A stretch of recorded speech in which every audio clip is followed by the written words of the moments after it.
अस्सलाम वालेकुम। मैं बैरिस्टर एहतशाम अमीरुद्दीन आपकी खिदमत में हाज़िर हूँ। एक मुसव्वदा हुकूमत ने प्रपोज्ड कॉन्स्टिट्यूशनल अमेंडमेंट्स का फाइनलाइज करके वकला को भिजवाया है, वकला को एतमाद में लेने के लिए कि देखें हम ये आइनी तरमीम करना चाह रहे हैं तो आप इसमें हमारा साथ दें। कोई ऐसी बात है नहीं। वकला ने बाय द वे उन तरमीम में अपनी कुछ तरमीम सजेस्ट करते हुए अपना एक मुसव्वदा बनाया, लेकिन मैं वकला के मुसव्वदे में जो पाकिस्तान बार काउंसिल ने फाइनलाइज़ किया है बात नहीं करूँगा। मैं बात करूँगा हुकूमत के मुसव्वदे पे, जिस पे हुकूमत बड़ी पैशनेट है और उसको मंजूर कराने की भरपूर कोशिशों में है। और पाकिस्तान तहरीक इंसाफ ये कह रही है कि अगर ये आइनी तरमीम ये हुकूमत इस तरह से पास करवा लेती है तो फिर अगले 2-3 साल तक इमरान खान साहब का जेल से निकलना बहुत मुश्किल या नामुमकिन हो जाएगा और पाकिस्तान तहरीक इंसाफ के बुरे वक्त में इजाफा हो जाएगा और पाकिस्तान का जो आइनी ढांचा है उसको एक नाकाबिल तलाफ़ी नुकसान पहुंचेगा। अब पीटीआई जो कह रही है वो अपनी जगह पर है, हुकूमत जो कह रही है वो अपनी जगह पर है, मुसव्वदा अपनी जगह पर है। तो मैं क्योंकि वकील हूँ और अक्सर जब इस तरह की कोई चीज़ होती है तो मैं कोशिश करता हूँ कि अपने व्यूअर को आसान करके बता दूँ कि इसके अंदर क्या लिखा हुआ है, तो मैं यही करने जा रहा हूँ।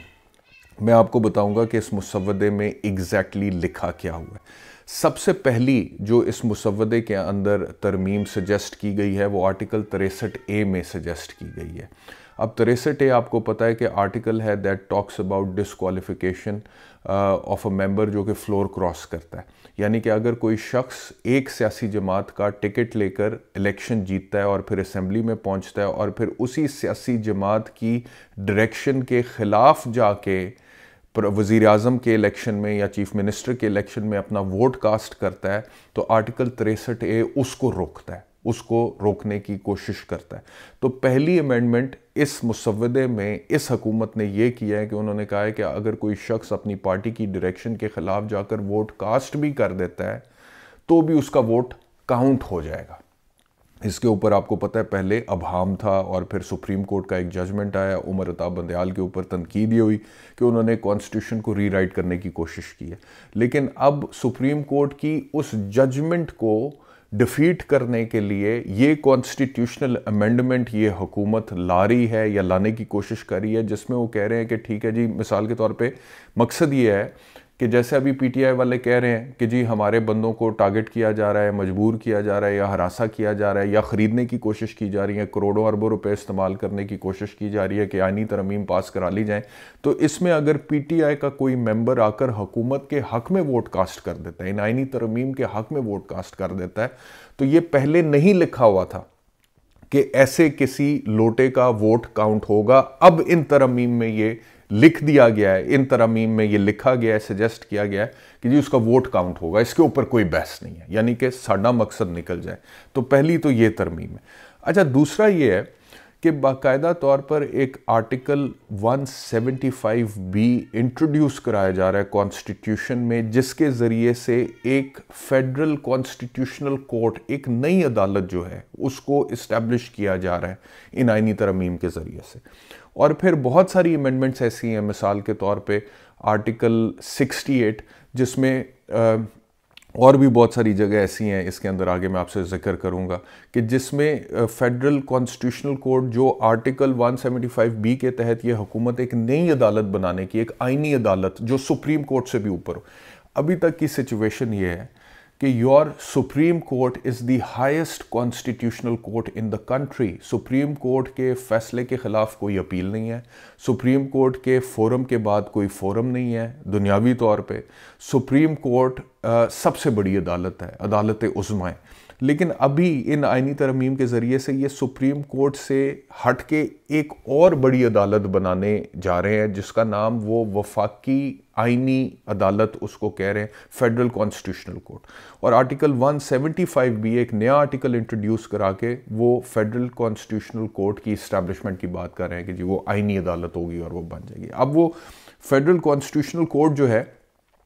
उसके हवाले से मज़ीद कुछ तरमीम, जैसे आर्टिकल 68 में इसको फेडरल कॉन्स्टिट्यूशनल कोर्ट, ये जो अल्फाज हैं इनको ऐड किया गया। फिर आर्टिकल 175A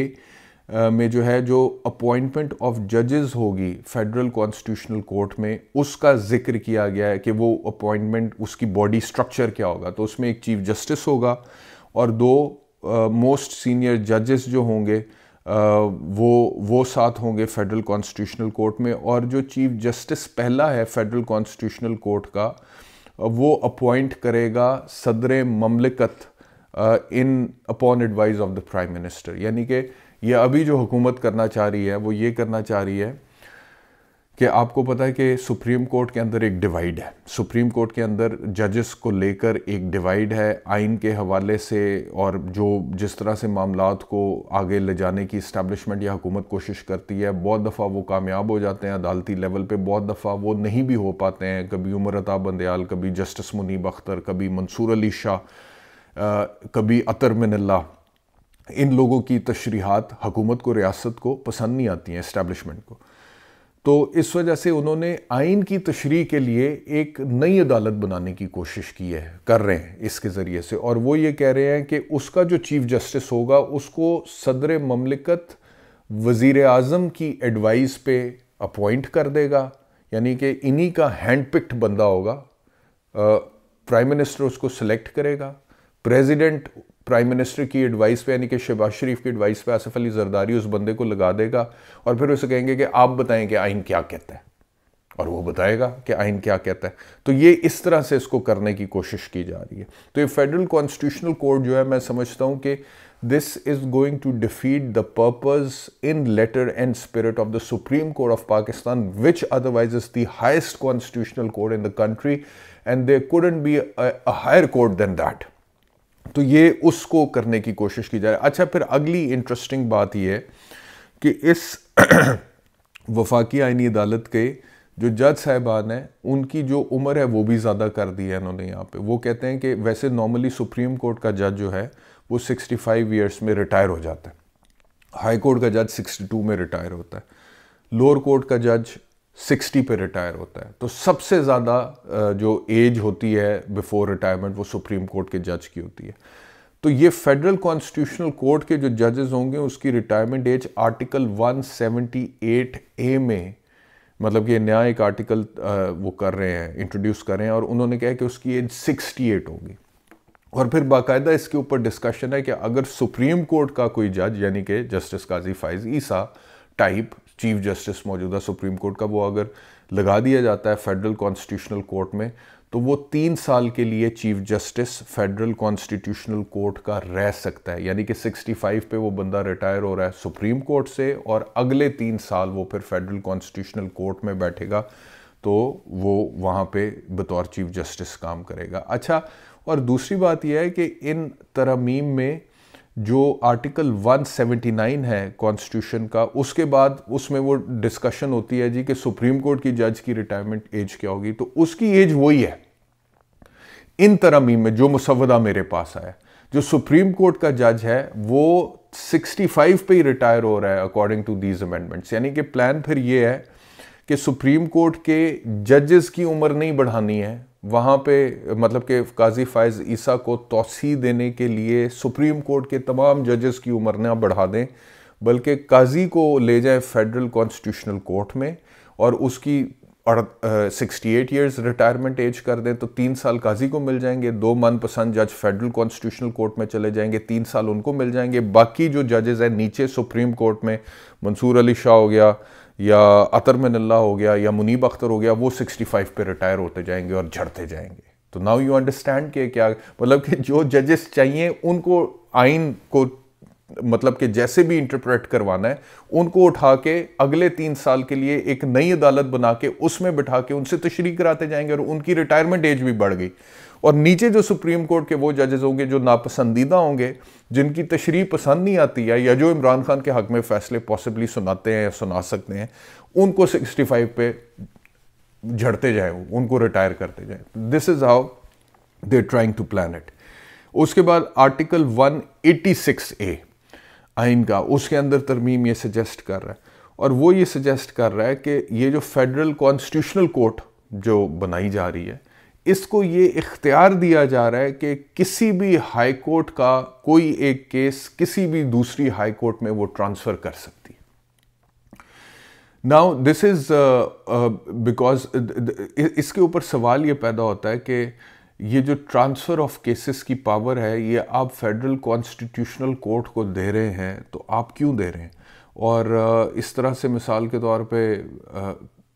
जो फेडरल कॉन्स्टिट्यूशनल कोर्ट है वो तो अपनी मर्ज़ी से मामलात जो है उसको मैनेज कर सकती है कि अब मिसाल के तौर पे एक पिटिशन है जिसके सियासी तौर पे कुछ नताइज निकल सकते हैं और वो लाहौर हाई कोर्ट में सुनी जा रही है और लाहौर हाई कोर्ट में जो बेंच सुन रहा है वो पसंद नहीं है या लग रहा है कि उसकी तशरीह अच्छी नहीं है, तो वो पिटिशन एक दरख्वास्त हुकूमत वक्त डाले और वो पिटिशन जो है वो फेडरल कॉन्स्टिट्यूशनल कोर्ट वहाँ से उठा के chief justice Islamabad high court Aamir Farooq के पास लगा दे। ये हो सकता है अगर ये हो जाता, मतलब कि ये अचीव करने की, यानी कि कहीं से भी कोई केस उठाकर किसी दूसरे हाई कोर्ट में किसी और जज को वो दिया जा सकता है। तो this is another thing that they trying to achieve. फिर आर्टिकल 193 है, उस आर्टिकल 193 में जो हायर कोर्ट्स के जजेस हैं उनकी अपॉइंटमेंट के हवाले से जो जिक्र है, तो उसमें उन्होंने तरमीम ये की है। उन्होंने कहा है कि जब भी कोई जज अपॉइंट हो रहा होगा तो एक तो ये देखें कि वो पाकिस्तान का शहरी है, दूसरा ये कि वो किसी और मुल्क का शहरी नहीं है। तो इससे मेरे ख्याल में जो इस हुकूमत को कुछ जजेस के हवाले से ये इनका गुमान है कि इनके पास किसी दूसरे मुल्क की शहरियत है, जैसे जस्टिस बाबर सत्तार के हवाले से एक कैंपेन चली थी। बाबर सत्तार ने, आपको पता है कि कुछ फ़ैसले ऐसे दिए जो हुकूमत को, इस्टेब्लिशमेंट को नहीं पसंद आए, और वो जो डीसी इस्लामाबाद था उसको सज़ा भी दी कंटेम्प्ट में। तो बाबर सत्तार के बारे में ये कैंपेन चलाई गई थी कि वो अमेरिका के नेशनल भी हैं, जो कि बाद में ये चीज़ सामने आई कि जी उनकी फैमिली है, वो ख़ुद नहीं है, उनके पास ग्रीन कार्ड है या इस तरह की कोई बात, मुझे एग्जैक्टली उसके फैक्ट्स नहीं पता। लेकिन बहरहाल मकसद ये हासिल करने की कोशिश की जा रही है कि कोई भी ऐसा जज जो अगर किसी फॉरेन स्टेट का शहरी है तो उसको निकाल बाहर कर दिया जाए या उसकी अपॉइंटमेंट जो है वो नहीं हो सकती है। तो इस चीज़ के ऊपर भी एक अमेंडमेंट उन्होंने प्रपोज किया बाकायदा तौर पे। अच्छा, उसके बाद वो जो खान कहता है ना जी कि गैंग ऑफ 3 की तौसी के लिए ये आईनी तरमीम लाई जा रही है, वैसे मैं आपको एक बात बताऊं, बिल्कुल सच कहता है खान। मतलब कि इसमें 2 लोगों को तो तौसी देने का मुकम्मल एहतमाम हो चुका है ना, आउट ऑफ द 3 जो गैंग ऑफ 3 है। और जो सरबराह जिसके बारे में कहते हैं इमरान खान साहब, उनके लिए खैर वो वैसे ही कानून से बालातर हैं जी, उनके लिए कानून की भी क्या ज़रूरत है। लेकिन बहरहाल यहाँ पे जो दूसरा बंदा है जिसको तौसी देने की कोशिश की जा रही है वो आपका chief election commissioner Sikandar Sultan Raja है। और आर्टिकल 215 जो बात करता है चीफ इलेक्शन कमिश्नर के टेन्योर के हवाले से, और वो कहता है कि कोई भी इलेक्शन कमिश्नर आएगा उसका 5 साल मुद्दत होगी। तो ये आर्टिकल 215 में तरमीम इन्होंने ये सजेस्ट की है, ये कर रहे हैं कि जी चीफ इलेक्शन कमिश्नर जो भी होगा वो आएगा तो 5 साल के लिए, जैसे सिकंदर सुल्तान राजा आया है, लेकिन अगर उसका सक्सेसर नहीं आता है दफ्तर में, यानी कि जो कि आना चाहिए 5 साल बाद, उसको डिले कर दिया जाता है किसी तरीके से, किसी वजह से, तो फिर वही पुराना चीफ इलेक्शन कमिश्नर कंटिन्यू करेगा जब तक कि सक्सेसर नहीं आएगा। अब वो सक्सेसर चाहे अगले 4 साल ना आए, 3 साल ना आए, अगले इलेक्शन तक ना आए, 5 साल ना आए, पहले ये चीज़ नहीं थी, अब उन्होंने डाल दी है। और दूसरी चीज़ जो उन्होंने डाली है